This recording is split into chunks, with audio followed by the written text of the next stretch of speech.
Okay, sounds weird. What's wrong with me? Live. There's the word. There it is. From an ESG-stained portrait of Rainbow Jesus. What the hell is that? I don't even know what that is. It's an all-new, terrific Tuesday edition of Business Pants featuring analyst hole Matt Moscardi. Wow. And Hazelnut Rawless. That's true. Okay, on today's, I always make fun of ISS and Glass Lewis, so I'm changing it now.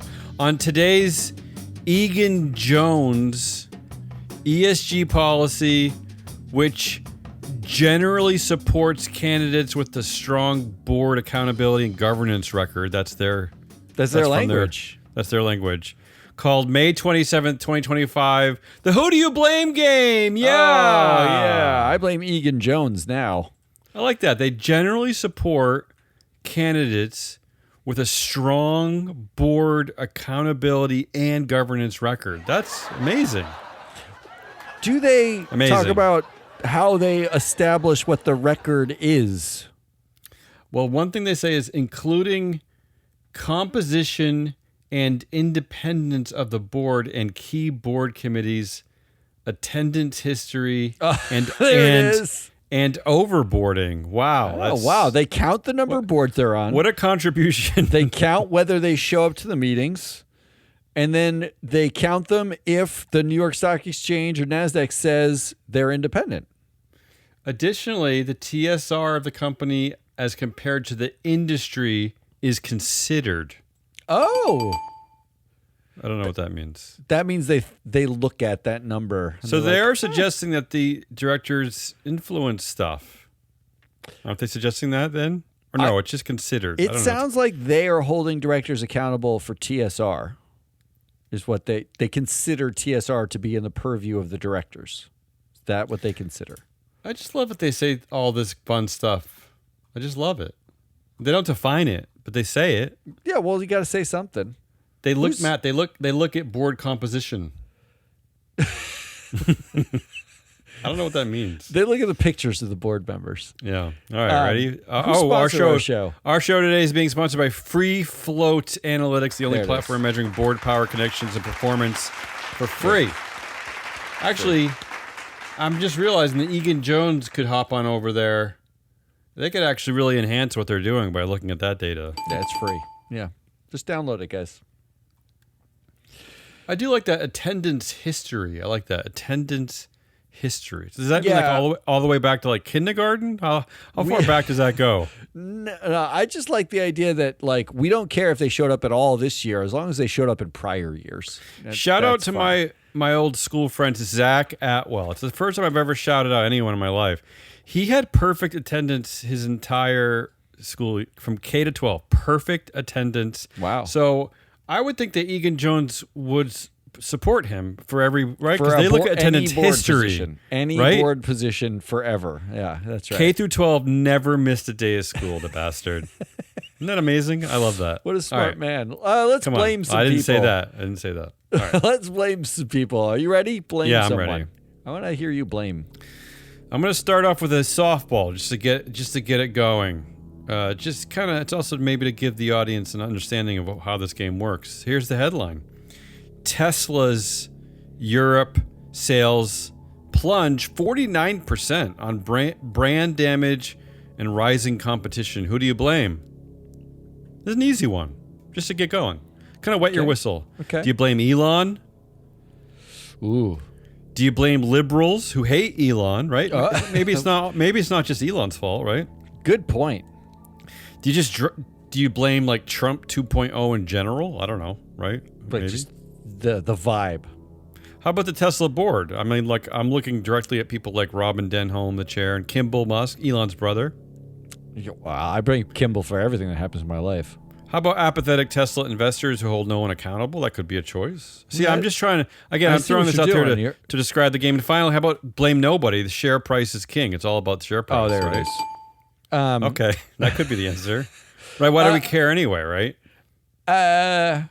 Tesla's Europe sales plunge is probably the fault of nobody, right? Isn't it nobody's fault? That's the point. Because that's how he share- retains power. That's how the board never gets voted out.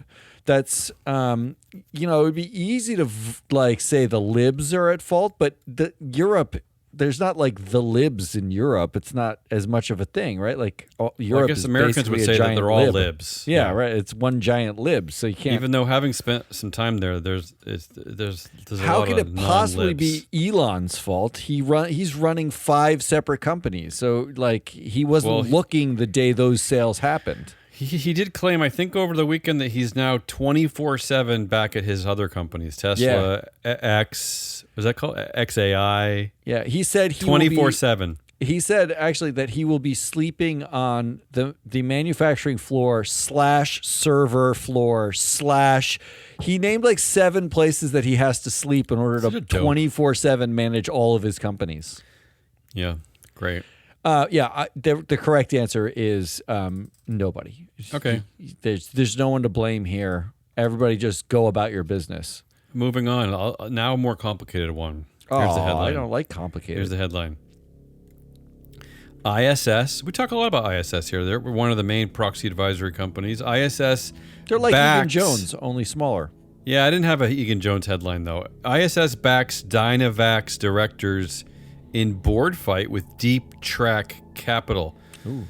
This is actually a pretty big deal. Deep Track Capital has almost 15% of the company. I mean, this is not like a little, right? I mean, that's a lot. You would think at a minimum they'd be like, I mean, you own at least a director's seat worth of shares. Like, we'll give you 1 seat, right? But no, ISS said no to everybody. Dynavax wants, I think, 4 new directors. Part of what they're looking for is to prioritize the development of the company's hepatitis B vaccine. ISS said vote for all the Dynavax directors because Deep Track Capital has, quote, failed to present a compelling case that change is necessary at this meeting. Despite the fact that they said, Matt, ISS also said, despite the fact that there has been a stall in momentum at the company. Is the compelling case that they own 15% of the shares? Look, I mean, I originally chose this story just to kind of make fun of ISS a little bit until I saw that number and I was like, wait, ISS, I mean, don't you kind of have to let them have a director anyway? Like, let's be fair. Look, the only other shareholder... 15%. The only other shareholder who has a larger position is BlackRock at nearly 17%. And BlackRock, the vast majority of that is passive, right? Like, so BlackRock doesn't actually have a stake in Dynavax. It does seem like the only ones who matter here are Deep Track Capital, right? It just seems rude. By the way, they put up 4 nominees. ISS can't find one, but let's play the game. Who do you blame? Do you blame ISS, Matt, just for a general inability to articulate big ideas with data? Like they don't really come at you with data. They just kind of say, I'm not convinced. That they're like, nah. I mean, did they say that anybody appeared to not have a good enough credentials? I read the report. You read the report? I read the ISS report. It said this. It said, I don't know. See, here I thought maybe you did. Maybe read the not. Report. Do you blame Dynavax's current board knowledge profile? Well, it's pretty balanced overall with sciencey stuff like medicine and dentistry, biology, and even like a reasonable amount of economics and accounting. The board notably lacks sales and marketing. There are no directors on the board where Free Flow Analytics considers them to have an expertise in sales and marketing. So should we blame the board for getting the company into this in the first place? You know what I mean? Like, yeah, that's tough. I don't know if I want to blame them yet until I hear all the options. And I will say this, one of the Deep Track Capital nominees is someone who kind of seems to fit the bill. He's the interim CEO and he is the COO at Lykos Therapeutics. He oversaw the commercialization of Moderna's COVID-19 vaccine. He had marketing and sales experience at Sanofi Pasteur. No. He was involved with the COVID-19 vaccine. He is a woke elitist funded by George Soros. Again, I don't know why ISS wouldn't just let this guy through. Anyway, do you blame ISS again? Oh, a different reason. Yeah, for ignoring the presence of 15-year director and nominating committee chair Daniel Kistner. Why is this guy, Matt, allowed to stay there for so long and dominate the selection of directors? Why are they advocating for him? Especially considering, Matt, that it's a committee of only 3. A second member of the committee is the other long-term director, Francis Cano, who's 80 years old and has been there for 16 years. What? Can we blame ISS for ignoring that? Can we? They didn't ignore that. You read their report. They said, they didn't ignore it. Finally, this one, can we blame the board's atrocious lack of annual elections while the company celebrates the appointments? So they've been touting that they have 2 new directors in early 2025. Thus, we don't need deep track capital's directors. But one of those new directors, Matt, is a man named Emilio Amini, who won't even be up to shareholder vote until 2027. I did read that this How is ISS buying into that? You'd think at a minimum ISS would say, hey, look, I hate the deep track capital nominees. They're idiots. I've met them. They can barely form a coherent sentence, but you can't have 2 long tenured directors on your nominating committee, and God forbid you gotta get rid of the classified board. I mean, no governance experts anywhere support classified board elections, right? I mean, here's what I like. ISS just said, Look, yeah, go ahead. Here's a quote: Dynavax, the Deep Track Capital put out. That's the investor. Quoted ISS and rebutted it a little bit in a press release. They wrote this: ISS acknowledges that the company has, quote, a number of suboptimal corporate governance provisions. Yeah, what are we doing? What are we doing here? I mean, who? But do we have to go beyond that? ISS, do you not blame the board for those suboptimal conditions? Do you think there's just like they went to some roulette wheel and the price is right and they pulled a lever and then it gave the company the corporate governance conditions it had to exist under for the next 30 years? Is that how ISS thinks these things work? It's just it's a carnival game. That's how this works. The board also set key performance metrics for the company, and then the company didn't hit them. But ISS just didn't acknowledge that happened. Do they just hate Deep Track Capital? What's the deal here? I mean, really, they didn't give in an inch. This is just stupid. I'm sorry. Do you think Deep Track Capital didn't call them on their birthday last year? Right? That could be it. But I have there's a particular an expectation. Friend. Yeah, go ahead. There's an expectation that these activists engage with the proxy advisors, right? It's. Okay, but can you really call someone who has a 15% stake an activist? I mean, they just own the company, basically. That's a huge chunk of the company. They are the shareholders. They're the full 1/8 of the entire shareholding class. It's really hard to blame the board here because the board got them into the problem. Oh, can't blame the board. Okay, so you're with ISS. I'm with it's not their fault. No. That Deep Track Capital took an activist stake and ISS disagreed with Deep Track Capital. It's not their fault. Whose fault is it? Who do you blame? I think the only one to it's hard to. I'm not going to blame their board knowledge profile. I know that was a shameless plug of our knowledge data. I just thought it was interesting that Deep Track Capital is pushing back against certain conditions, certain expectations of the company. And when I looked, there was a very glaring 0% under sales and marketing. You would think a drug company like this absolutely needs some expertise in that area. And in fact, Deep Track Capital, they did submit at least one candidate who had a good background in that. And as I said at the top of this, Come on, ISS. You can let one person through. Just one. I'm a fan of whatever analyst at ISS wrote a number of suboptimal corporate governance provisions. A number. But we're not going to say anything about that. And we're not suboptimal, right? But this is not the time to I mean, the translation of that is their governance structure sucks ass. But this is not the time. This is not the time or the place. This is not the place. No. Allow someone who owns 15% of the company to dictate what happens with the company they own. Yeah. Right? Call me in 2040. In which case, I'm really left with two options here. ISS for their inability to articulate big ideas, which is ISS writing in the report.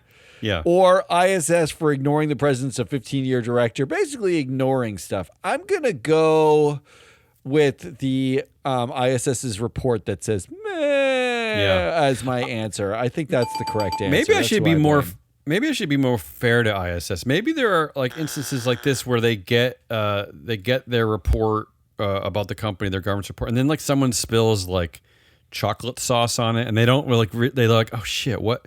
Wait, what did I write there? Yeah, what? Who is that I think again? They just give it out redacted that way, like chocolate sauce covering key portions of the report. I just don't. I hope, you know what? We have some very kind listeners from some other companies that write to us occasionally and help us through some of my bigger questions. I just wish someone from ISS would reach out and just tell me this. Wouldn't you at least agree that the optics of decisions like this make you look a little dopey? And if you're offended by the word dopey, I'll just say this: why won't you at least suggest a method to remove suboptimal governance positions at a company going through a major fight with a 15% shareholder? Why would you press release the fact that you want to do nothing? I don't understand that. Also, why is it they said the dissident has not presented a compelling case for change. The dissident owns 15% of the company. Why is the dissident telling you what compelling? You're saying they have suboptimal governance provisions yourself. But is that not a situation you want to that should be changed? What does Isn't the that a dissident compelling have to tell you about it? It doesn't. I just figure at that percentage of shareholding anyway, if they put up 4 candidates, do the math. Give them one. I mean, you can give them one. Here's a quote that Dynavax pulled. This is how incredibly specific the ISS report is. The basic logic underpinning the company's strategy is self-evident. What do we need you for then? They basically said Dynavax said some stuff and the logic is obvious. So, we're siding with the company. This is like Glass Lewis deciding it should respect the decisions of all nomination committees. That's their word is king. And here's the worst part.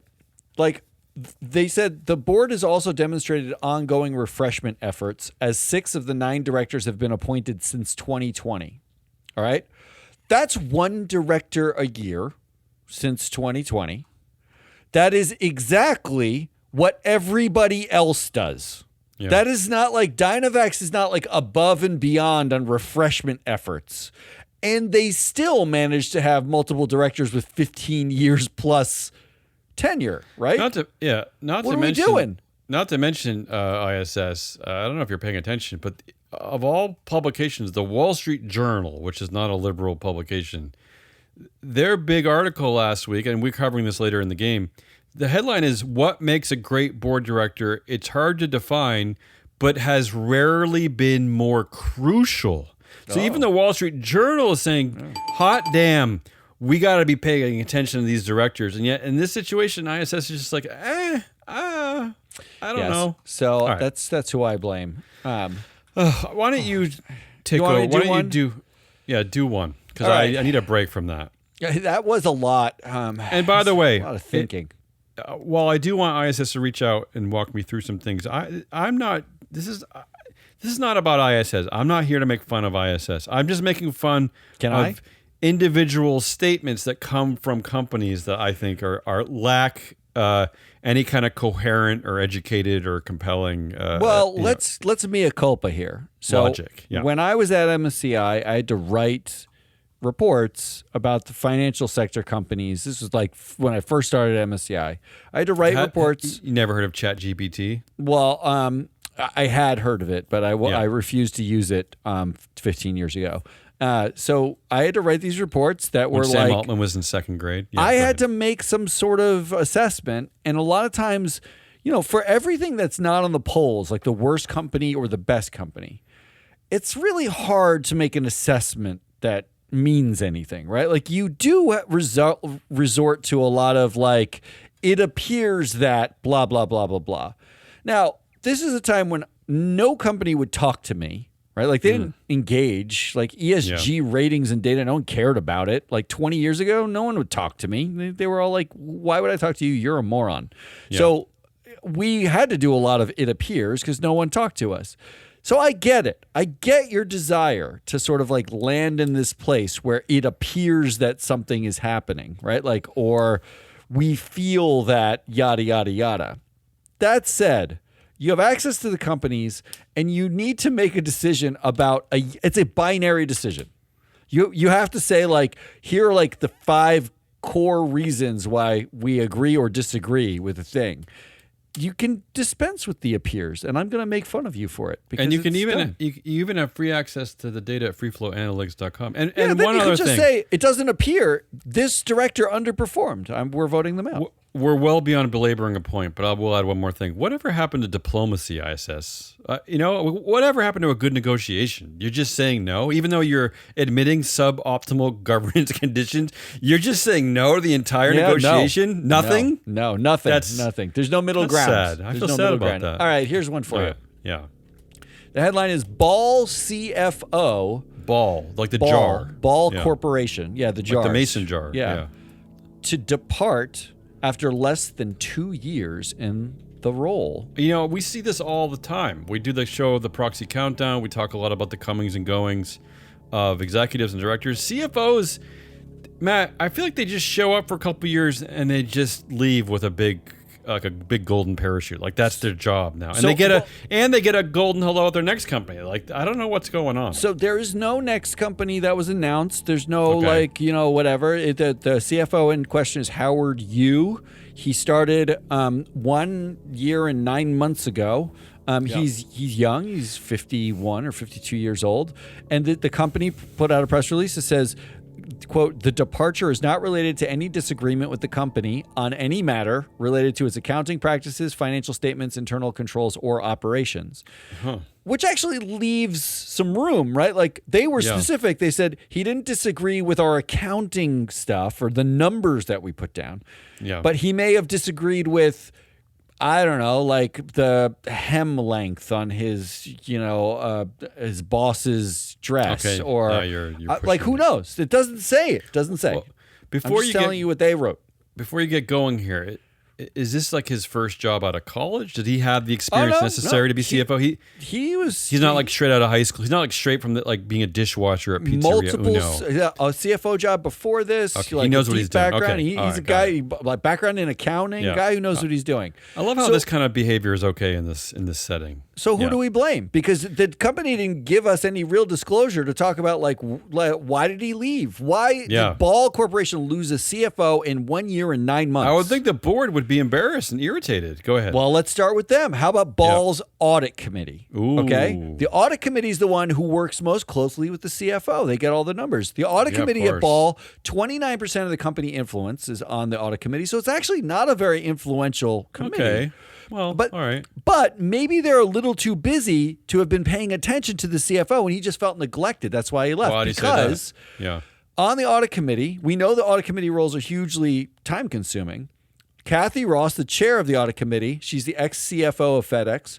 She's on 2 audit committees outside of this one. She's Two on other audit committees. Not only that, but she's probably like, this is stupid. I was a CFO of FedEx. What do we do here? What are we doing here? We make lids on like jars? Is this for a real company? Yeah, okay. How about John Bryant, also on the committee? He's the ex-CFO of Kellogg, or CEO of cereal. Kellogg, sorry. Yeah, cereal company. The cereal company.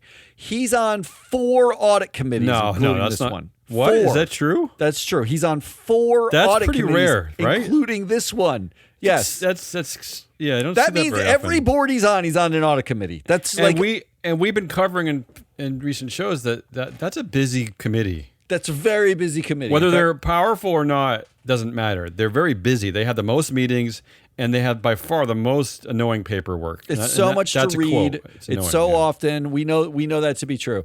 Could it be Michael Cave, the ex-Boeing executive who was at Boeing back in the 87 Max or 747 Max or whatever those planes were that fell out of the sky, easy. right? He seems easy to blame, yeah. He's only on the ball audit committee, but like he was a lifer at Boeing, so he might just be distracted in general. Like it's hard to tell.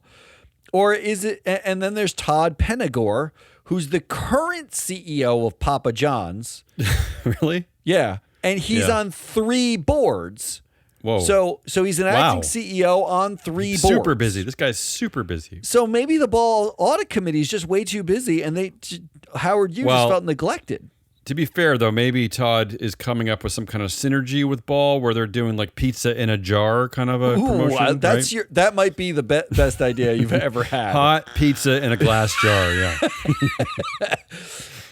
It could be Ball's nominating committee. Oh, really? I was feeling pretty good about blaming the audit committee, but go ahead. Well, the nominating committee has 48% of the company influence on that committee. Wow. So it's a pretty strong committee. It's the strongest committee on the board. Yeah, you know why? Because they often shove like the longest tenured director there to control everything. Well, this is the committee that ostensibly would have chosen Howard Yu as the course. CFO, right? They would have Course. worked with the Absolutely. CEO, and they would have been Absolutely. involved in this choice. Yes, no and doubt. maybe they just suck at their jobs. On this committee is Stuart Taylor, who's been on the board since 1999. Wow. What do you like to your point about the longest tenured director just shoved on the committee? Yeah. That's what this is. Good luck. Good luck arguing him out of anything. They have 2 other Dune Ives and Aaron Erder who are newer, but also on this committee are Kathy Ross and John Bryant, who are on the audit committee. Wow. Okay. So you've got 2 directors in 2 separate committees who we could arguably blame for the departure of Howard Yu. Okay, it's compelling. And then there's Howard Yu himself. No. Maybe we can blame him. No.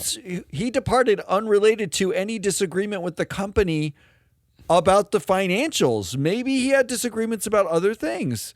No, because like if you're like a sports fan and your management hires like a coach that is terrible and gets booed out of town, you're mad at the management. You're mad at ownership. You're not mad at Howard Yu. You're not, right? You're like, why do you keep picking horrible coaches? That's what you're like. Well, the other options here are the CEO, right? Just, I mean, it could just be. You're just throwing out names. I mean, like the CFO works very closely with the CEO. Look, and the I CEO already is have the an chair answer. of the board also. And I'm then ready to finally, answer. maybe you just want to blame Kathy Ross and John Bryant, who are on both of the committees by themselves, right? Like forget the full interesting. committee. Right? Actually, Like, now I'm see what I'm changing doing my mind. there? See what I'm doing? Yeah, I was ready to answer. I was all in on the audit committee because you don't actually see a lot of audit committees where they're overboarded audit committee members. Over audited. Right? Yeah. Oh, like that's just weird. But then I like what you're saying actually, because another thing you don't see often is you don't see a great overlap with the nominating committee and the audit committee. Usually the audit committee, all the nerds are there. Yeah. The it's like they put 'em accountants, in the the dark CFOs, room. Yeah. but not the networky people, right? Right. So this is So to have that overlap, I'm going to go right for it. I like what you're doing. I'm going to blame, who were the 2 overlaps? Kathy Ross and John Bryant. The 2 That's it. overlaps. There you go. Now Vote we 'em know out. who to blame. We Yeah, I figured love it it. out. Figured it Wow, out. that was easy, actually. ISS, are you listening? I mean, really, there's so many different ways to handle anything that you're trying to accomplish. All right, you do another one, and then I'll do one after. All right, I got one more long, annoying one. I'm going to go with that one. Oh, good. I Pepsi. love when you precede it with a Yeah. real upper. PepsiCo is pushing back its climate goals.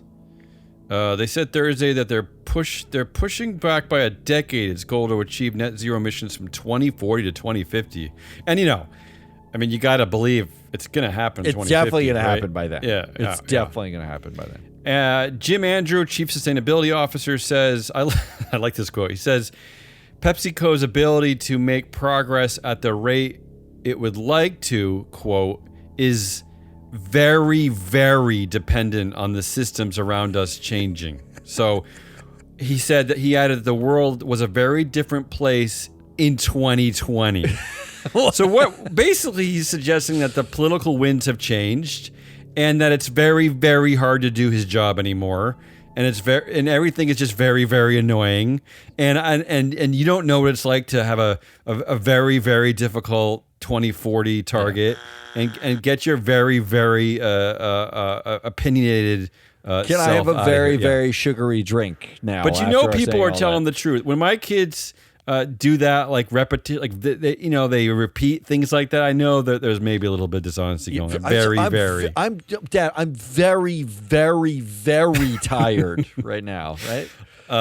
Sorry, Jim Andrew, but someone had to do it. Honestly, so who do you blame? Yeah. Well, just the quote alone, I like my instant desires to blame Jim Andrew because I'm glad you mentioned that because we can start the who do you blame game now for PepsiCo pushing back its climate goals. I actually don't blame him because I actually know that this dude is probably giving it a go and everyone around him is laughing at him constantly. Yeah, I bet he's trying hard. I really do. I really believe in Jim. I do. That's fine. He's frustrated. I do have a problem with saying that like something is very, very dependent on system. We are going to basically renege on a target we had. Basically what he's saying is we did a very bad job of making the target because we didn't consider that anything could change from right now when we made it. And by the way, Jim, the world is not a very different place now than it was from 2020. That's just flat out wrong. What has happened is that we do have a new president who's an annoying tyrant who hates things like net zero emission goals but the world is actually not in a very different place. Like that's just not anyway, I'll get off that point. Who do you blame? Do you blame and you know what, I'll let you add Jim Andrew, but I'm not going to cite him as someone to blame. Do you blame Pepsi's very large board, Matt? 15 directors. Wow, that's in fact big. most governance experts will tell you that the sweet spot is somewhere between 7 and 11 really, which means like 8 or 9 really. Anything over 11, boards often suffer from slower decision making and diluted accountability. I love that one. Diluted accountability, right? Yeah.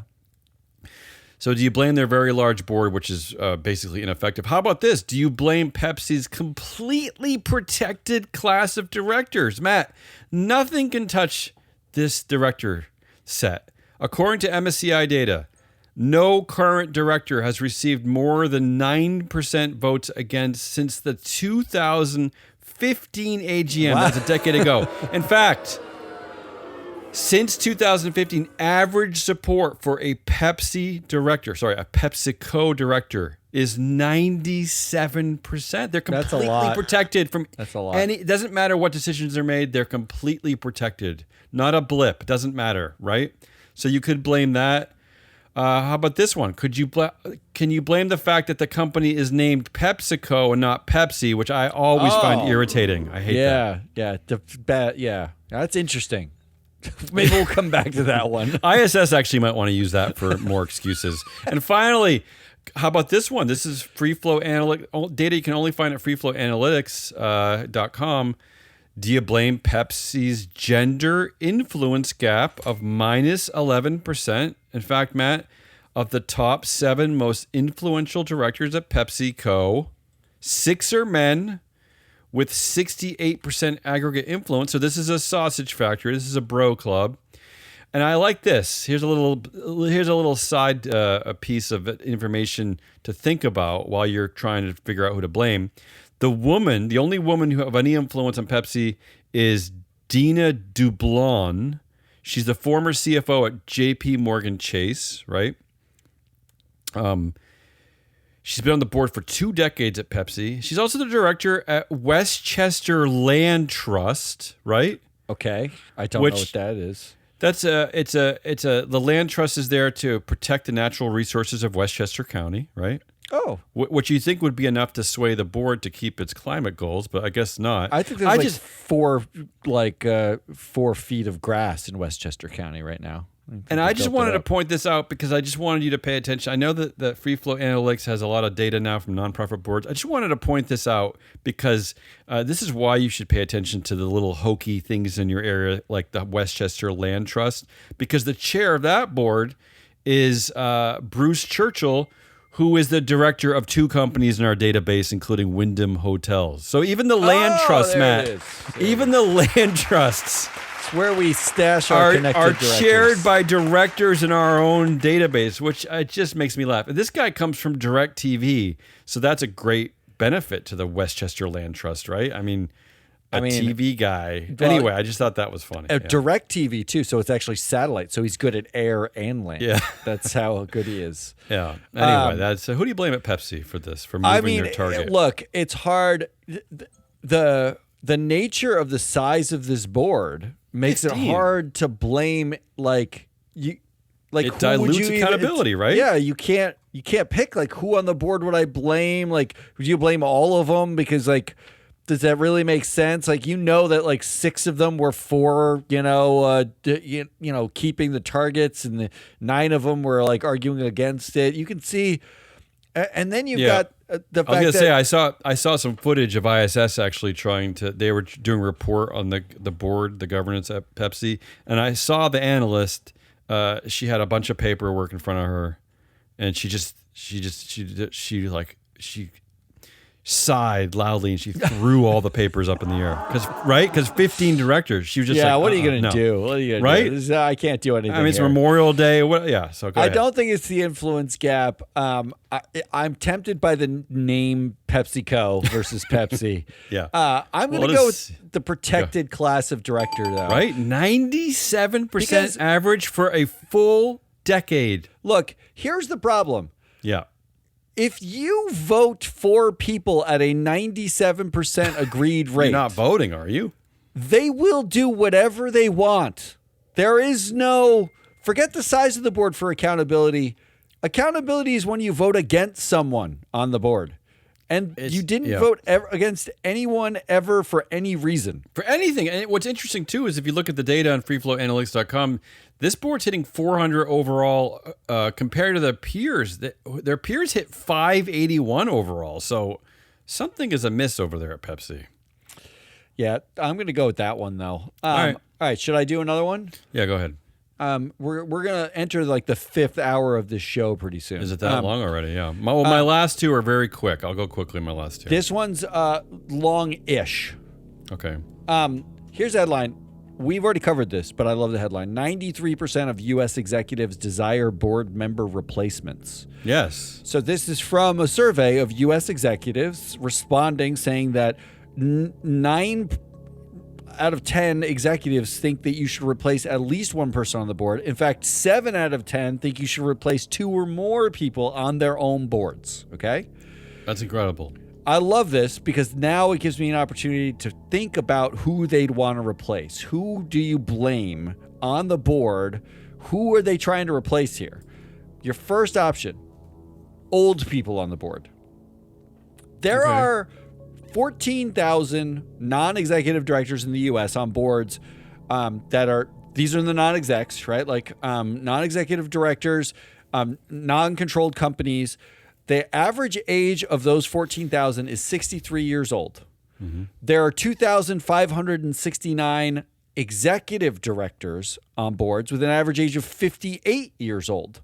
Okay. So there's a 5-year gap here. You must be looking and be like, oh my God, Grandpa, get off my board, right? Yes, suggesting that the non-executive directors are retired executives. They're mostly retired executives. Yeah. In fact, 298 companies in the U.S., almost 300 companies, have at least one director over the age of 80 on their board. Okay. Directors over the age of 80 have an average of 9% influence on their boards. Because they've probably been there for a while. And 19 years of tenure. Yeah, there you go. They've been there forever. Yeah. And no one actually listens that closely to them. It's not they have more power.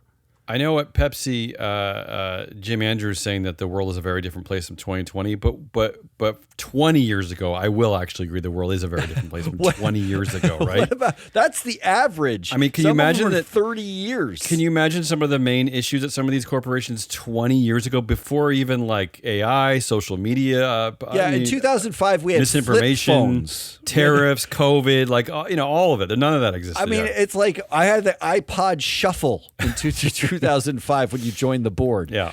2 directors in the U.S., Tommy Thompson and John Harrington, 82 and 87 years young, are on 3 boards each still. Okay. In fact, there's one guy in our database, a guy named Meyer Luskin. Yeah. He is 100 years old. I like He's that. on the OSI Systems Board. I like this. He is the UCLA class of 1949. Wow.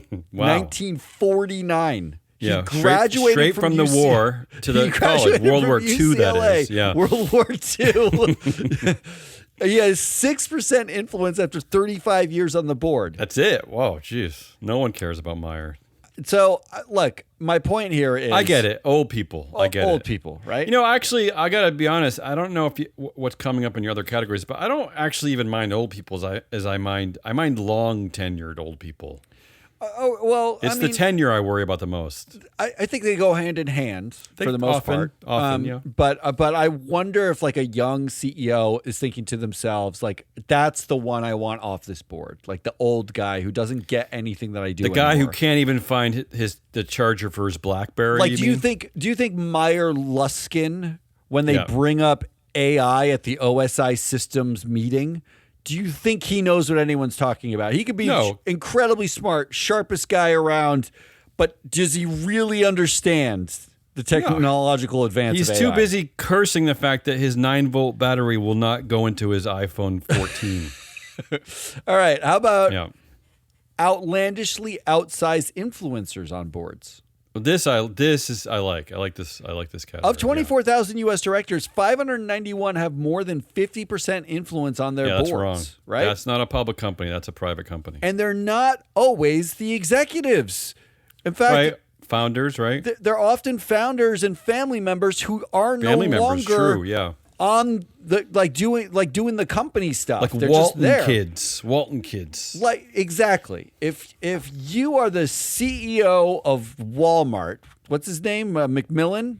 Yeah. Doug McMillan? Doug McMillan. If you're Doug McMillan, don't you really wish you could vote out the Waltons? Absolutely. Like 100%. Yeah. All right, how about this one? Connected directors that hate the unconnected directors. So basically, are you targeting the unconnected directors? Yeah. There are 575 directors on boards who are connected to 50% or more of the board. At Target, 92% of the directors are connected through other boards or trade associations or nonprofits. That's 11 of 12 directors. Do you think that everyone just hates Dave Abney for having no obvious connections to them? Yeah, I don't. That's a good question. If it was me, Dave would be the one I'd be listening to because I feel like Dave has a lot of extra time to think about the world. Yeah, but you're the U.S. executive. He's not busy at barbecues. And you desire board member replacements. Isn't Dave Abney the guy you want to replace? Because you're like, does anybody even know Dave? Who's Dave? Who's Dave? Like, where did he come from? He doesn't go to our barbecues. I'm pretty sure there's no director at Target named Dave Abney, is what they're saying. And then finally, shrill women. Oh, well, in 2025, isn't that all women? There are 7,450 female directorships on U.S. public boards. Okay. Not directors, directorships. Yeah, a lot of overboarding there, maybe. Yeah. 596 of female directors have advanced degrees from elite schools. That's it? I would think it'd be higher than that. That's what our data has. 596 Less than 10%. of them. Oh, you're talking about directorships. Director, right? Okay, yeah. Yes. That's their board seats, 80 of them are non-executives at widely held corporations with no ties to the company or family, zero known connections to the existing board members. How do they get that? How do they exist? There are 80 women with advanced degrees from elite schools with no ties to the company and no connections to directors that are obvious Probably. I wonder what percentage. They're just wishing, like, can you just get out? Stop Well, saying smart ass shit and get out.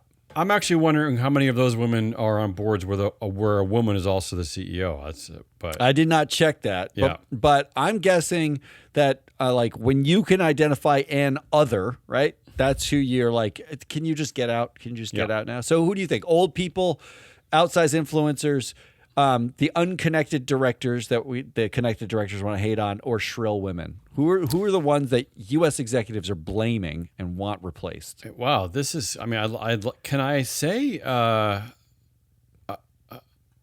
I was going to say all of the above, but I you know what? I don't know that they're.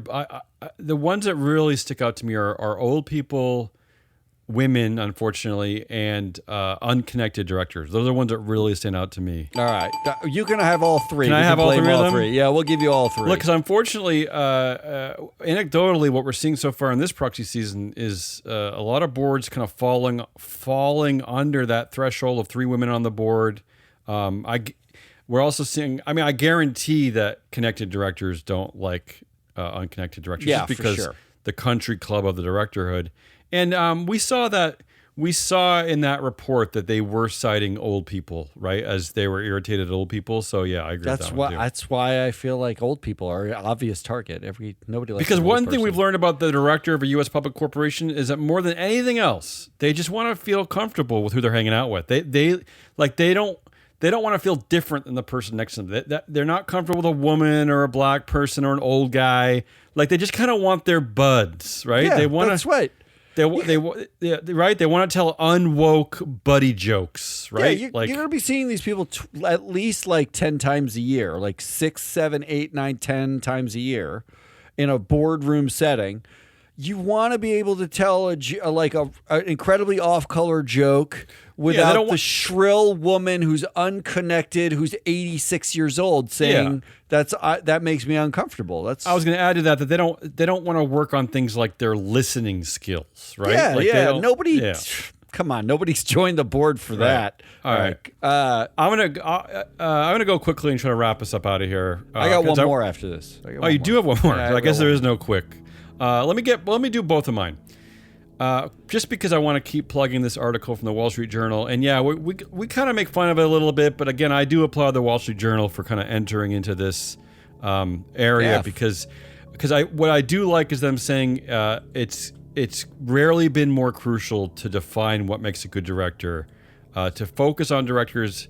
I do applaud you, Wall Street Journal. You're probably big fans of our show because we're basically the only ones in the entire governance world who have been banging this drum for years now. Who isn't a big fan of this show? But I sense that this is going to start picking up more and more. But the headline is, what makes a great board director? It's hard to define, but it has rarely been more crucial. So who do you blame? Do you blame the Wall Street Journal for still failing to define it appropriately, despite being the effing Wall Street Journal? I mean, they're the Wall Street Journal, but they still can't get a control over this, Matt. Their methodology is confusing. That's the kindest I can say. It's not my favorite methodology, correct? Yeah, so do we blame them for its inability to still define it? Do we blame proxy advisory firms for not having the data that could better inform shareholders? Do we blame the SEC and listing exchanges for not requiring the data that could better inform shareholders? Or do we blame every person in the world who does not use free flow analytics There data? it is, baby. Yeah. That's the one I'm gonna choose that one. I was gonna say, like, the two things in this past week that more than ever that is doing, I hope, is acting as our sales and marketing team, because we don't have one, is this article that 93% of executives want to replace at least one director, right? Right. 76% want to replace 2 directors. And the Wall Street Journal, not a liberal organization, not ESG friendly, jumping into the fray saying, hey, we have to be articulating how directors are doing, because it's crucial, right? I will say this. These things support our company. Yeah, go ahead. I do want to say that I don't want to blame the SEC or listing exchanges. Like, I feel like the environmental world, the ESG sort of proponent world, like ESG standards people, they blame regulators for the fact that we don't have information all the time. They're basically just like, it needs to be regulated. Everybody says it needs to be regulated in order for us to do this, where it's not going to be, unless I get audited, regulated data, I'm not going to be able to.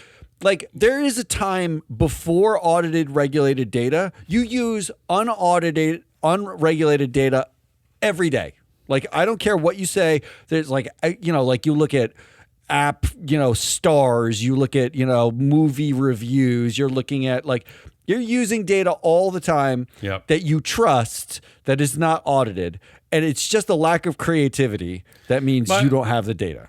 My only pushback on that is that it's been since at least 2008, I think, that anything new has been added to the proxy statement for any required disclosure. I don't disagree. I think they should do 2008. This. I would love if the SEC just made information on the proxy part of XBRL or RSS feeds, right? Like, they allow you to Oh, download audited financial data through XML, XML rather, you can just get the data. They've been promising easily. That since 2005, basically. But you can't do it with the names of who's on the board. Yeah, right. You can't even figure out who's on the board. It's terrible. Mm-hmm.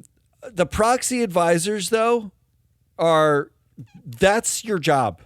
You're 99% of votes are for directors.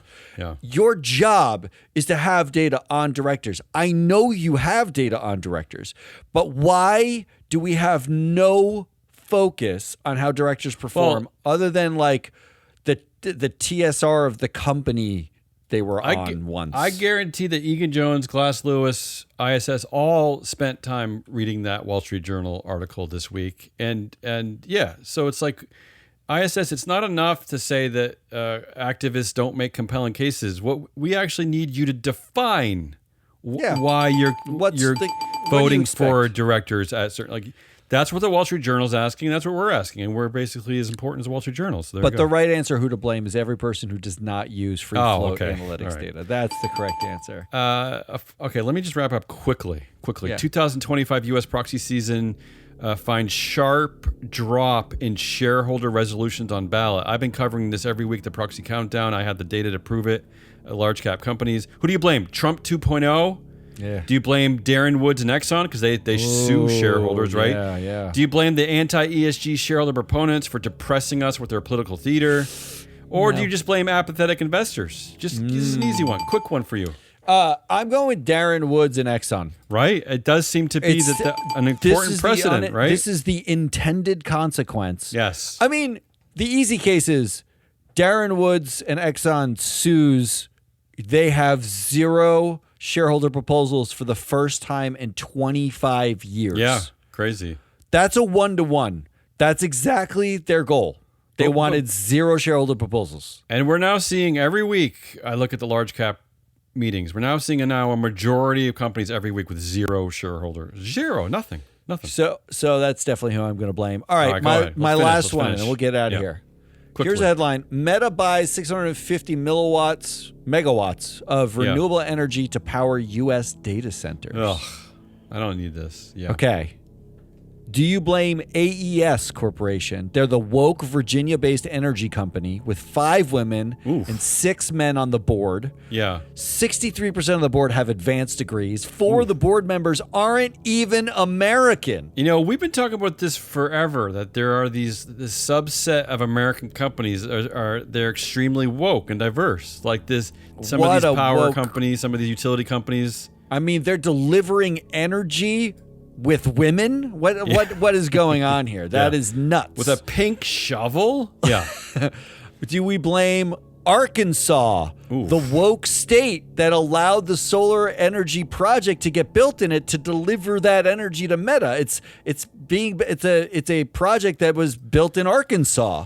Interesting. I mean, what a woke state Arkansas is. Yeah. All they ever do is talk about trans parades and abortion there, right? Yes. Arkansas. Do we blame Meta AI? Because don't need that. AI is the reason they need that excess energy, and AI can't even discriminate against renewable energy because it's so woke. AI is woke and wants renewable energy. Is that true? That's true? I don't know. Okay. But ask ChatGPT, Yeah. maybe. They'll tell you. Do you blame Mark Zuckerberg? Well, that's Because enticing. there is no Meta. There's just Mark, the dual-class college for sure. dropout dictator, right? Yeah, that's for sure. Or do you blame Mark Zuckerberg? Oh, interesting. The government ass-kissing Mark Zuckerberg, he the loves MAGA Trump. convert. Loves Trump, yeah. He just attended the Qatari meeting with Trump, where Really? they call Why? it MAGA in the desert. He was Why? there along Why? with a bunch of tech bros. Why? And I think at this point, in order to purchase this energy, they have to negotiate. It takes years, and they have targets and stuff. I think Mark thought that this was going to be okay now. It's not his fault. He's always been super into oil, but back when they negotiated this a couple years ago, he felt like he had to because of Biden and wokeness and whatever. So Mark the ass kisser now is basically saying well, I would have chosen oil, but old Mark, God, I'm getting would have confused. chosen renewables. Yeah. So those are your options.